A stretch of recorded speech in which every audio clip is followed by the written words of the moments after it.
اس programme کے اخراجات جو اسمر منسٹریز کے دوست اور پارٹنرز ادا کرتے ہیں۔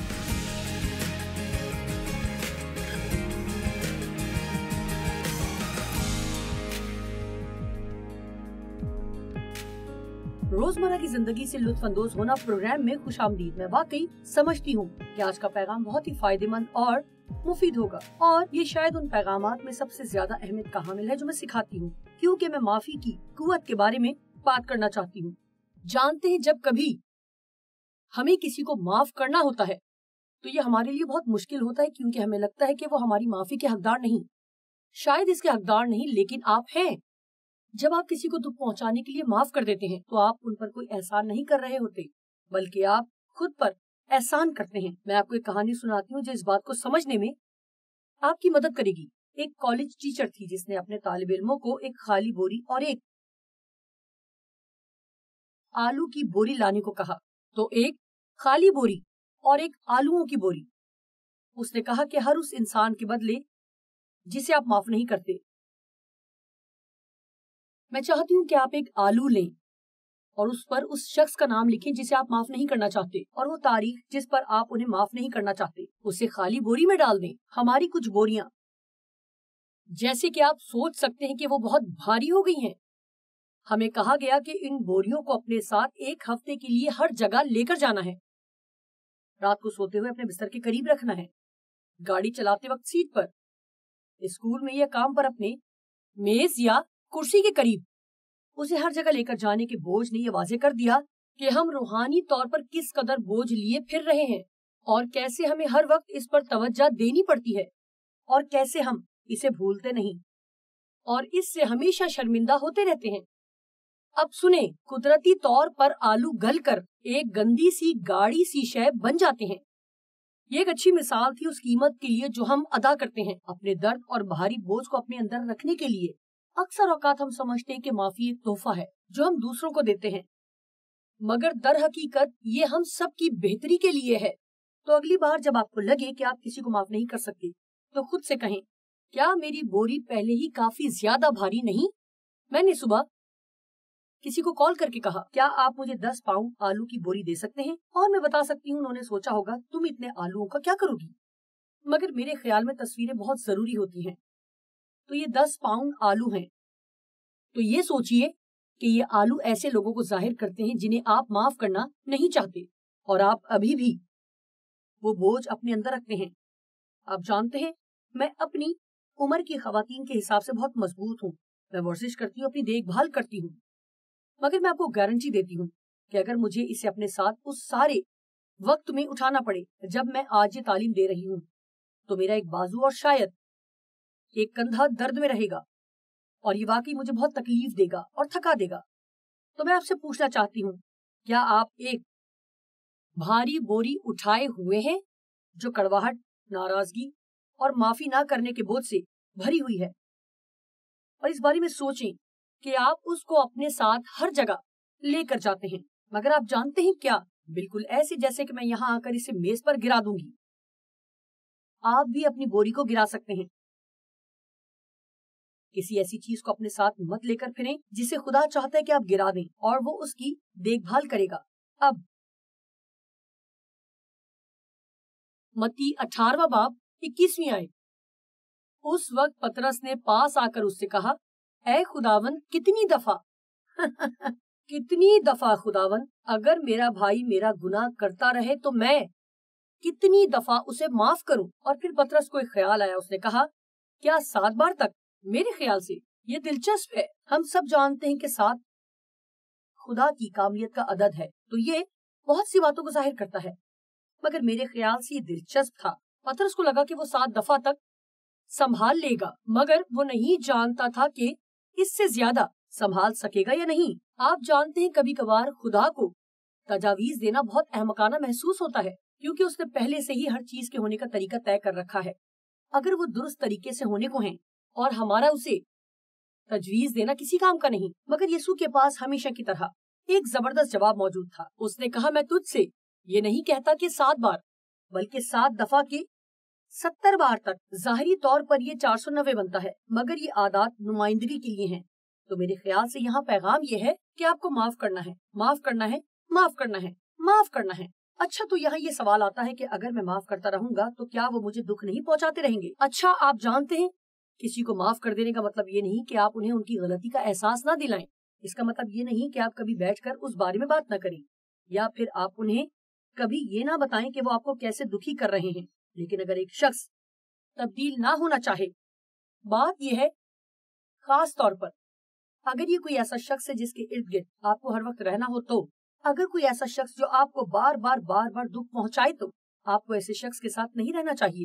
اور آپ جانتے ہیں ان کے ساتھ مت رہیں، لیکن اگر آپ کو ان کے ساتھ رہنا ہے تو آپ، جی میں نے کہا آپ اگر انہیں معاف کرتے ہیں تو خود پر احسان کرتے ہیں۔ کسی اور کے تلخ رویے کو اپنی زندگی خراب کرنے ہرگز نہ دیں۔ اور کنجی یہ ہے کہ جب آپ کسی کو معاف کرتے ہیں تو آپ انہیں خدا کے ہاتھوں میں چھوڑ دیتے ہیں، اور خدا کہتا ہے کہ وہ ہمارا انصاف کرنے والا ہے اور وہ ہمارا بدلہ لے گا۔ میں آپ کو کچھ بتانا چاہتی ہوں، اگر آپ اپنی تلخی، ناراضگی اور معافی نہ کرنے کی روح کو چھوڑ دیں تو خدا رشتوں کو بحال کرتا ہے، اور پھر وہ ایک کہانی سناتا ہے۔ یہ ایک اچھی کہانی ہے، آئیے اس پر غور کرتے ہیں۔ بس آسمان کی بادشاہی اس بادشاہ کی مانند ہے جس نے اپنے نوکروں سے حساب لینا چاہا، اور جب حساب لینے لگا تو اس کے سامنے ایک قرض دار حاضر کیا گیا جس پر اس کے 10,000 توڑے آتے تھے، مگر چونکہ اس کے پاس ادا کرنے کو کچھ نہ تھا۔ اب میں یہاں رک کر آپ کو کچھ بتانا چاہوں گی۔ آپ جانتے ہیں ہم اسے عموماً پڑھ کر آگے بڑھ جاتے ہیں۔ میں نے برسوں تک ایسا کیا، کبھی اس کے بارے میں نہیں سوچا۔ آپ سب یہ بات جانتے ہیں کہ میرے باپ نے میرے ساتھ زیادتی کی اور میرے ساتھ بہت برا سلوک کرتا تھا۔ میں نے اس پہلے شخص سے شادی کر لی جو میری زندگی میں آیا، کیونکہ میں یہ سوچتی تھی کہ کوئی مجھے پسند نہیں کرے گا، اور اس نے مجھے دھوکہ دیا اور بہت زیادہ برے کام کرتا رہا۔ آپ جانتے ہیں، تو جب میں 20 سال کی تھی تو میرے پاس آلووں کی ایک بہت بڑی بوری تھی، اور میں اسے اپنے ساتھ ہر جگہ لے کر جاتی جہاں بھی جاتی، اور میں ان لوگوں کو بھی ذمہ دار ٹھہراتی رہی جو قصوروار بھی نہیں تھے۔ آپ جانتے ہیں، جب آپ بہت زیادہ دکھی ہوں اور آپ ایسا محسوس کرتے ہیں، اور واضح طور پر مجھے بھی محسوس ہوتا تھا جیسے کوئی میرا قصوروار ہے، آپ کو لگتا ہے کہ آپ سے کچھ لے لیا گیا ہے اور کسی کو آپ کو کچھ واپس دینا ہے۔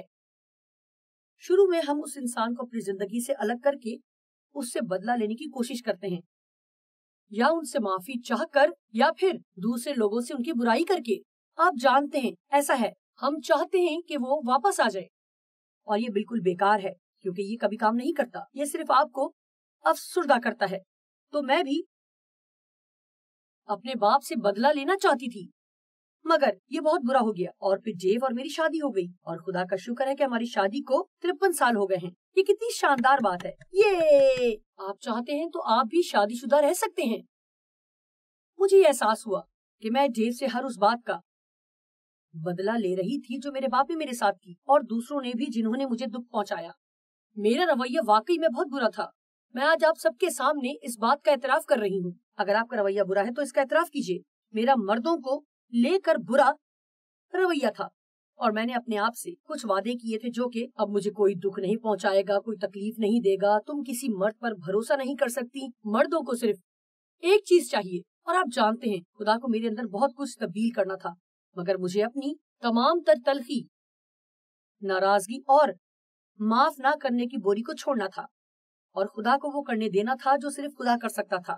تو میں آپ کو یہ احساس دلانا چاہتی ہوں کہ آپ کو ان لوگوں سے کچھ وصول کرنے کی امید کو چھوڑنے کی ضرورت ہے جو آپ کو کچھ بھی ادا نہیں کر سکتے۔ آپ دیکھیے جو میرے باپ نے مجھ سے چھین لیا، میرا بچپن، میری معصومیت، میرا کمارا پن، بہت سی چیزیں جو اس نے مجھ سے لے لی، وہ مجھے کسی بھی طرح واپس نہیں دے سکتا تھا۔ اگر وہ چاہتا بھی تو وہ مجھے میرا بچپن واپس نہیں دے سکتا تھا۔ آپ جانتے ہیں خدا کر سکتا ہے۔ خدا نے مجھے زندگی کے باقی برسوں میں اس سے زیادہ لطف اندوز ہونے کا فضل دیا جتنا شاید میں اپنے بچپن میں لطف اندوز ہوتی، تو وہ واپس نہیں دے سکتا تھا۔ میں چاہتی ہوں آپ میری بات کو سمجھیں۔ وہ جو بھی ہے جس سے آپ نفرت کرتے ہیں اور آپ ان سے بدلہ لینا چاہتے ہیں، وہ آپ کو بدلے میں کچھ نہیں دے سکتے۔ وہ زیادہ سے زیادہ یہ کہہ سکتے ہیں مجھے معاف کر دو، مگر وہ اس سے زیادہ کیا کر سکتے ہیں؟ اس کے مالک نے حکم دیا کہ یہ اور اس کی بیوی بچے اور جو کچھ اس کا ہے سب بیچا جائے اور قرض وصول کر لیا جائے۔ بس نوکر نے گر کر اسے سجدہ کیا اور کہا اے خداوند مجھے مہلت دے، میں تیرا سارا قرض ادا کر دوں گا۔ اب سنیے، اس نوکر کے مالک نے ترس کھا کر اسے چھوڑ دیا اور اس کا قرض بخش دیا۔ اب دیکھیں، ہم سب جانتے ہیں کسی کو معاف کر دینا یہ ہوتا ہے جیسے کہ انہیں کہنا تمہارا مجھ پر کوئی مزید اور کچھ قرضہ نہیں۔ آپ کہتے ہیں مگر اس نے میرا قرض دینا ہے، لیکن اگر آپ ان کا قرض معاف کریں اور انہیں جانے دیں تو خدا آپ کا قرض معاف کر دے گا اور آپ کو جانے دے گا۔ تب خدا ان سے نمٹ لے گا اور خدا آپ کو کہیں زیادہ اجر دے گا جو آپ سے آپ کے ماضی میں آپ سے لے لیا گیا تھا۔ اس کے مالک نے اس پر ترس کھایا اور اس کا قرض بخش دیا۔ وہ رحم دل تھا۔ جب وہ نوکر باہر نکلا تو اس کے ہم خدمتوں میں سے ایک اس کو ملا جس پر اس کے 100 دینار آتے تھے۔ اب دیکھیں تو اس پر 10,000 سونے کے سکے قرض تھے۔ اب اسے کوئی ملا جس پر اس کے 100 دینار تھے اور اس نے اس کو پکڑ کر اس کا گلا گھونٹا اور کہا جو میرا آتا ہے ادا کر دے۔ بس اس کے ہم خدمت نے اس کے سامنے گر کر اس کی منت کی اور کہا مجھے مہلت دے، میں تجھے ادا کر دوں گا۔ اس نے نہ مانا۔ ایسا نہیں تھا کہ وہ کر نہیں سکتا تھا، مگر اس نے نہ مانا۔ اور آپ جانتے ہیں کیا، اگر آپ آج دیکھ رہے ہیں اور سوچ رہے ہیں کہ میں یہ نہیں کر سکتی، میں معاف نہیں کر سکتی، بہت مشکل ہے، نہیں، خدا کبھی ہمیں کچھ ایسا کرنے کو نہیں کہتا جو ہمارے لیے بہت مشکل ہو۔ وہ ہمیں جو کام کرنے کو کہتا ہے اسے پورا کرنے کی توفیق بھی عطا کرتا ہے، جو کہ اسے کرنے کی قوت اور صلاحیت ہے۔ اور میں کسی کو بھی ناراض کرنا یا ان کے احساسات کو ٹھیس پہنچانا نہیں چاہتی، لیکن اگر آپ معاف نہیں کر رہے، یہ اس لیے نہیں ہے کہ آپ ایسا کر نہیں پا رہے، بلکہ اس لیے کہ آپ ایسا نہیں کرنا چاہتے۔ اس نے نہ مانا بلکہ جا کر اسے قید خانے میں ڈال دیا کہ جب تک قرض ادا نہ کر دے قید رہے۔ بس اس کے ہم خدمت یہ حال دیکھ کر بہت غمگین ہوئے اور آ کر اپنے مالک کو سب کچھ جو ہوا تھا سنا دیا۔ آپ جانتے ہیں ہمیں بھی یہ احساس کرنے کی ضرورت ہے کہ ہمارا بھی ایک مالک ہے۔ خدا ہمارا باپ اور مالک ہے، یسوع ہمارا نجات دہندہ اور بادشاہ ہے، وہ سب کچھ ہے، قادر مطلق، طاقتور، اور ایک وقت آئے گا جب ہم اسے اپنی اپنی زندگی کا حساب دیں گے۔ اور اس کا مقصد آپ کو ڈرانا نہیں ہے، لیکن ہمیں اس کے احترام میں اس سے ڈرنا چاہیے جو یہ کہتا ہے کہ ہم وہی کریں جو ہمیں خدا کرنے کو کہتا ہے۔ تو انہوں نے جا کر اپنے مالک کو بتایا سب کچھ جو ہوا تھا۔ اس پر اس کے مالک نے اس کو پاس بلا کر اب یہ سنیے، اس سے کہا اے شریر نوکر، میں نے وہ سارا قرض تجھے اس لیے بخش دیا کہ تو نے میری منت کی تھی۔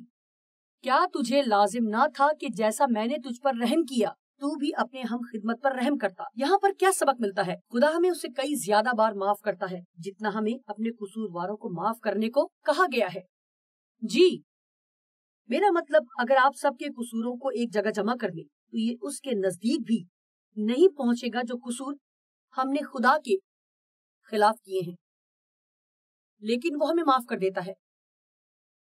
اس نے اپنے اکلوتے بیٹے یسوع کو بھیجا تاکہ ہمارے قصور معاف ہو سکیں، تاکہ ہم اپنے گناہوں سے آزاد ہو جائیں۔ مالک نے کہا اے شریر نوکر، میں نے وہ سارا قرض تجھے اس لیے بخش دیا کہ تو نے میری منت کی تھی۔ کیا تجھے لازم نہ تھا کہ جیسا میں نے تجھ پر رحم کیا تو بھی اپنے ہم خدمت پر رحم کرتا؟ اور اس کے مالک نے خفا ہو کر اس کو جلادوں کے حوالے کیا کہ جب تک تمام قرض ادا نہ کر دے قید رہے۔ یہ کہانی کتنی زبردست ہے۔ اس نے کہا جی آگے سنیں، اپنا بوجھ اٹھاؤ اور قید میں رہو، ساری زندگی اسے اپنے ساتھ رکھو، اپنے دکھ کو اپنے اندر گلنے اور سڑنے دو اور تمہاری زندگی خراب کرنے دو۔ جب ہم کسی سے نفرت کرتے ہیں ہم ذہنی اور جذباتی طور پر اذیت پہ رہتے ہیں، جبکہ خدا نے ہمیں نفرت کی بجائے انہیں معاف کرنے اور بھولنے کی قابلیت عطا کی ہے۔ میرا ایمان ہے کہ آج کوئی یہ باتیں سمجھ رہا ہے جس کی اسے ضرورت تھی۔ میرا آسمانی باپ بھی تمہارے ساتھ اسی طرح کرے گا اگر تم میں سے ہر ایک اپنے بھائی کو دل سے معاف نہ کرے۔ اور وہ صرف سگے بہن بھائیوں کی بات نہیں کر رہا، وہ ان تمام لوگوں کی بات کر رہا ہے جنہیں آپ جانتے ہیں۔ آپ خدا کے ساتھ اطمینان میں نہیں چل سکتے جب تک کہ وہ آپ کو معاف نہ کرے، اور آپ خود کے ساتھ اطمینان میں نہیں رہ سکتے جب تک کہ آپ خدا کی معافی کو حاصل نہ کریں، اور یہ معافی ان تک بھی پہنچائیں جنہوں نے آپ کو دکھ پہنچایا۔ اب یہ سب میرے لیے واقعی، مجھے یہ کہنا پسند نہیں مسیحیت کا قاعدہ ہے، لیکن یہ مسیحیت کا ایک اصول ہے کہ اگر آپ کو زندگی گزارنا چاہتے ہیں جو خدا آپ کے لیے چاہتا ہے، تو آپ کو یہ لازمی کرنا ہے، اس میں انتخاب نہیں۔ آپ کو لازمی انہیں معاف کرنا ہے جنہوں نے آپ کو دکھ پہنچایا، اور جتنی جلدی آپ ایسا کریں گے اتنا آسان ہوگا۔ لکھا ہے پہلا پطرس 5:8، تم ایمان میں مضبوط ہو کر اس کا مقابلہ کرو۔ جتنا زیادہ آپ کسی چیز کو اپنے دماغ کے اندر رہنے دیتے ہیں، اتنا زیادہ آپ اس کے بارے میں بات کریں گے، اور اتنا زیادہ سوچیں گے، اتنا زیادہ آپ اس کی مشق کریں گے۔ جڑیں اتنی گہری ہو جاتی ہیں کہ ان سے چھٹکارا حاصل کرنا بہت مشکل ہو جاتا ہے۔ اب اگر مجھے ابھی اس وقت کچھ کہنا ہو، آپ میں سے کتنے لوگ ان دعاؤں کا جواب سننا چاہتے ہیں جو آپ نے مانگی تھی؟ میرا یقین ہے کہ ہر کوئی کہے گا ہاں اچھا میں چاہتی ہوں، اچھا میں بھی یہ چاہتی ہوں۔ مگر یہ سنیے، اور یہ ایک افسانہ نہیں ہے بلکہ یہ بائبل کی بات ہے۔ جو کوئی اس پہاڑ سے کہے تو اکھڑ جا، یہ مرکز 11 کی 22 سے 26 آیت تک ہے۔ یسوع نے جواب میں ان سے کہا خدا پر ایمان رکھو۔ میں تم سے سچ کہتا ہوں کہ جو کوئی اس پہاڑ سے کہے تو اکھڑ جا اور سمندر میں جا پڑ، اور اپنے دل میں شک نہ کرے بلکہ یقین کرے کہ جو وہ کہتا ہے وہ ہو جائے گا، تو اس کے لیے وہی ہوگا۔ اب ذرا غور کرے، اس لیے میں تم سے کہتا ہوں کہ جو کچھ تم دعا میں مانگتے ہو، یقین کرو کہ تم کو مل گیا اور وہ تم کو مل جائے گا۔ اب میرے لیے یہ بہت دلچسپ بات ہے، تو پہلے میں اپنے دل میں یہ یقین رکھوں گی کہ خدا نے مجھے یہ دے دیا ہے، اس سے پہلے کہ میں اسے دیکھ سکوں یا محسوس کر سکوں۔ یہی ایمان ہے۔ اب ایمان امید کی ہوئی چیزوں کا اعتماد اور اندیکھی چیزوں کا ثبوت ہے۔ تو میں ایمان کے وسیلہ سے اپنے دل میں یقین رکھتی ہوں کہ خدا نے مجھے یہ دے دیا ہے، اور لکھا ہے تو تم کو مل جائے گا۔ تو پہلے ہم یقین رکھتے ہیں اور پھر ہم وہ حاصل کرتے ہیں جس کا یقین ہوتا ہے۔ یہاں پر ایک چھوٹی سی چیز ہے جو کہ رہ گئی، اور وہ کبھی کبھی بہت پریشان کرتی ہے۔ اس نے ہمیں یہ نہیں بتایا کہ اس میں اور کتنی دیر لگے گی، اور وہ انتظار کا وقت مانگنے اور حاصل کرنے کے درمیان، اور یہ وقت ہمارے لیے امتحان کا وقت ہوتا ہے۔ اور پھر وہ کہتا ہے، اور مہربانی سے آج آپ اسے سمجھیں۔ شاید آپ نے اسے بہت بار پہلے سنا ہوگا، مگر پھر بھی اس نے آپ کو غصہ کرنے سے نہیں روکا۔ اور جب کبھی تم کھڑے ہوئے دعا کرتے ہو، اگر تمہیں کسی سے کوئی شکایت ہو تو اسے معاف کرو، تاکہ تمہارا باپ جو آسمان پر ہے تمہارے گناہ معاف کرے۔ بائبل یہ کہتی ہے تو اسے معاف کر دو، جانے دو۔ کیا آپ نے کبھی کسی کو کہا ہے جو بار بار ایک ہی چیز کا ذکر کرتا رہتا ہے، کیا تم اس بات کو یہیں چھوڑ دو گے؟ مجھے یاد ہے ڈیو نے بہت سال پہلے مجھے کہا تھا، جب میں چیزوں کو پیچھے نہیں چھوڑتی تھی اور میں انہیں وہ سب باتیں یاد کرواتی جو انہوں نے شادی کے پہلے سال میں کی تھی، اور ڈیو نے کہا تم یہ سب باتیں کس طرح سے یاد رکھ لیتی ہو؟ اور وہ کہتے تھے کیوں تم اسے بھول نہیں سکتی؟ کیا تم اس کا پیچھا نہیں چھوڑ سکتی؟ دراصل معاف کرنے کا مطلب یہی ہے۔ اس کا مطلب ہے کہ آپ اس کے بارے میں سوچنا چھوڑ دیں، اس کے بارے میں بات کرنا چھوڑ دیں۔ ایک مختصر سی کہانی جو کہ مجھے لگتا ہے کہ آپ کو سننی چاہیے، جو کہ مجھے لگا اچھی ہے۔ جب مشنری پہلی بار لیبراڈور میں آئے تو انہیں اسکیمو زبان میں معافی کا کوئی لفظ نہیں ملا، تو انہیں اس کے لیے ایک لفظ ڈھونڈنا پڑا جس کا مطلب اس کے بارے میں مزید نہ سوچنا تھا۔ یہ بہت زبردست ہے۔ کیا آپ جانتے ہیں خدا آسمان پر بیٹھ کر ہمارے تمام گناہوں کے بارے میں، اور یہ کہ ہماری زندگی کے تمام ایام میں اس نے ہم پر کتنا فضل کیا ہے، اس بارے میں نہیں سوچ رہا، وہ اسے بھول جاتا ہے۔ بائبل کہتی ہے جب خدا ہمیں معاف کرتا ہے وہ اسے بھول جاتا ہے اور یاد نہیں رکھتا، اور ہمارے گناہ ایسے دور ہو جاتے ہیں جیسے پورب پچھم سے۔ اور خدا چاہتا ہے کہ ہم ایسا ہی کریں، وہ چاہتا ہے کہ ہم اسے چھوڑ دیں، بھول جائیں، جانے دیں، اس کے بارے میں سوچے نہیں، اس کے بارے میں بات نہ کریں، اس کو دہرانا چھوڑ دیں۔ اور جتنا جلدی آپ ایسا کریں گے اس کو بھولنا اتنا ہی آسان ہوگا۔ اگر تمہیں کسی سے کچھ شکایت ہو تو اسے معاف کرو، اسے معاف کرو تاکہ تمہارا باپ بھی جو آسمان پر ہے تمہارے گناہ معاف کرے، اور اسے معاف کرو۔ مگر یہ بائبل میں ہے، یہ افسانہ نہیں، میں نے اسے خود سے نہیں بنایا۔ اور اگر تم معاف نہ کرو گے تو تمہارا باپ جو آسمان پر ہے تمہارے گناہ بھی معاف نہ کرے گا۔ مائے مائے مائے مائے، میرا مطلب واقعی؟ تو آپ کے کہنے کا مطلب ہے کہ اگر میں گناہ کروں اور خدا سے معافی مانگوں، لیکن اگر میں نے کسی ایسے کو معاف نہیں کیا جس نے مجھے تکلیف پہنچائی ہے تو خدا مجھے معاف نہیں کرے گا؟ جی، یہاں یہی لکھا ہے، اور ایک سے زیادہ جگہ پر لکھا ہے۔ خدا کی سکھائی ہوئی دعا میں بھی، اور جس طرح ہم نے اپنے قرض داروں کو معاف کیا ہے، تو بھی ہمارے قرض ہمیں معاف کر۔ کیا آپ واقعی چاہتے ہیں کہ خدا ایسا کرے؟ آپ کو ہر روز اس بات کا خیال رکھنا ہے کہ آپ کسی سے ناراض نہیں ہیں۔ یہ شاید ایک بہترین سوال ہے جو آپ ہر صبح خود سے پوچھ سکتے ہیں۔ اب خدا مجھے بتا، اگر میں کسی سے ناراض ہوں اور کسی بات پر کسی سے غصے میں ہوں، کیونکہ میں یہ نہیں چاہتی کہ ابلیس اس بات کا فائدہ اٹھائے اور وہ خوبصورت زندگی خراب کرے جس کا منصوبہ تو نے میرے لیے بنایا۔ اس سے پہلے کہ آپ کسی سے ناراض رہنے کا فیصلہ کریں، اپنے گناہوں پر نگاہ کریں۔ کتنی مرتبہ آپ کو ان لوگوں سے معافی کی ضرورت ہے جن کو آپ نے تکلیف پہنچائی ہے؟ آپ نے کتنی مرتبہ ایک ہی چیز بار بار کی ہے؟ آپ جانتے ہیں کہ ہمیں اپنی زندگی میں خدا کے کردار کو لانے کی ضرورت ہے، اور اس کا کردار بہت بہت خوبصورت ہے۔ اب ہم کلام مقدس میں سے خروج 34واں باب اور اس کی 6 آیت دیکھتے ہیں، اور خداوند اس کے آگے سے یہ پکارتا ہوا گزرا، خداوند خداوند خدائے رحیم اور مہربان، قہر کرنے میں دھیما اور شفقت اور وفا میں غنی۔ واو، کیا بات تھی جو ساری دنیا ایسی ہوتی۔ ہمیں اس دنیا میں بہت سی پریشانیاں درپیش ہیں جو شاید نہ ہوتی، بہت زیادہ تشدد اور ہنگامہ اور نفرت اور غصہ اور تلخی، اور اگر ہم اس ہدایت پر چلتے، ہم اپنی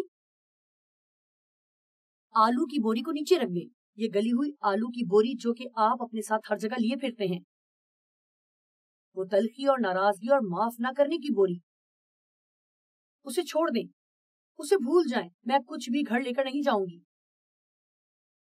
میں اب اسے اپنے ساتھ نہیں لے کر جانا چاہتی، اور میں اسے لے کر نہیں جاؤں گی۔ خدا رحیم ہے، وہ مہربان ہے، فضل سے بھرا ہوا، غصے میں دھیما، رحم دل، محبت سے بھرا ہوا، وہ سچا ہے، وفادار ہے، اور وہ ناانصافی، سرکشی اور گناہ کو معاف کرتا ہے اور انہیں بھول جاتا ہے۔ آپ جانتے ہیں یہ ساری خوبیاں ہماری دنیا سے بہت تیزی سے غائب ہو رہی ہیں، اور ہم میں سے ہر ایک کو اپنی ذمہ داریوں کو پورا کرنا ہے، ساری تلخی اور ناراضگی کو چھوڑنا ہے۔ آپ جانتے ہیں، اگر ہم دیکھیں بائبل میں متی 24ویں باب میں آخری زمانہ کی نشانیوں کی فہرست ملتی ہے، اور آپ جانتے ہیں ہم زلزلوں اور قحط کے بارے میں سوچتے ہیں، اور جانتے ہیں وہ عجیب موسمی صورتحال اور بہت سی باتیں جو ہو رہی ہیں، مگر بائبل میں آخری زمانہ کی کچھ نشانیاں ہیں، اور مجھے لگتا ہے کہ ہمیں باقی چیزوں سے زیادہ ان پر غور کرنا چاہیے۔ متی 24:12 میں لکھا ہے، اور بے دینی کے بڑھ جانے سے وطیروں کی محبت ٹھنڈی پڑ جائے گی۔ اس کا مطلب ہے کہ کلیسیا، مگر جو آخر تک برداشت کرے گا وہ نجات پائے گا، اور بادشاہی کی اس خوشخبری کی منادی تمام دنیا میں ہوگی تاکہ سب قوموں کے لیے گواہی ہو، تب خاتمہ ہوگا۔ آپ جانتے ہیں ابلیس چاہتا ہے کہ آپ کے دل محبت میں ٹھنڈے پڑ جائیں، لیکن پترس کہتا ہے کہ ہماری محبت کو سرگرم ہونا چاہیے، آگ کی مانند، اور ایسی محبت بہت سے گناہوں کو ڈھانپ دیتی ہے۔ چلیے، کیا آپ آج کسی پر مہربانی کر سکتے ہیں؟ کیا کوئی ایسا آپ کے ذہن میں آتا ہے جسے آپ معاف کر سکیں، جس پر آج آپ مہربان ہو سکیں؟ کسی کو معاف نہ کرنا دراصل خدا کی سب خوبیوں کا انکار کرنا ہے جو کہ ہم چاہتے ہیں کہ وہ ہمارے آگے رکھے۔ آپ جانتے ہیں میرا ایمان ہے کہ خدا نے ہمیں اپنا دل دیا ہے، اور اس کا مطلب ہے کہ ہم میں شفقت کا جذبہ ہے، مگر بائبل یوحنا 3:17 میں کہتی ہے، جس کسی کے پاس دنیا کا مال ہو اور وہ اپنے بھائی کو محتاج دیکھ کر رحم کرنے میں دریغ کرے تو اس میں خدا کی محبت کیوں کر قائم رہ سکتی ہے۔